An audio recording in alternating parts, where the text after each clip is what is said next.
Hi అండి, అందరికీ good morning. ఈరోజు అయితే 8:30కి వచ్చింది. 8:30 కాదు, 8:20కి వచ్చింది ఆర్డర్. ఏంటిది? తోటకూర పప్పు.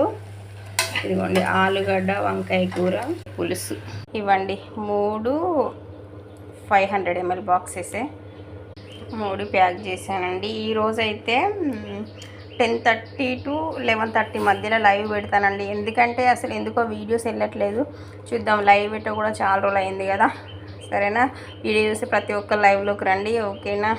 అదిగోండి, ఇది కవర్లో పెట్టాను. ఒక్కొక్కసారి ఏమవుతుందంటే లిక్విడ్స్ ఉన్నప్పుడు స్ప్రెడ్డింగ్ అయిపోతున్నాయి. అట్లా అయినప్పుడు పేమెంట్ మనం ఇన్నే వేస్తున్నారు. వాళ్ళు డెలివరీ పర్సన్స్కి ఎంత చెప్పినా కూడా మీరు టేప్ మంచిగా వేయండి అమ్మా అంటున్నారు, కానీ మేము మంచిగా పట్టుకుపోతామని అంటలేరు. అది కథ. ఇది బెండకాయ పులుసు గిట్లు ఉన్నాయి, లిక్విడ్స్ ఉన్నాయి, కొంచెం జాగ్రత్త. మొన్న కూడా అట్లనే అన్నారు, అది లిక్విడ్ మొత్తం కారిపోయింది, పేమెంట్ మా మీద పడింది అనమాట. జాగ్రత్త అండి, ఓకేనా? పికప్ అయిపోయిందా? ఓకే అండి. బాక్స్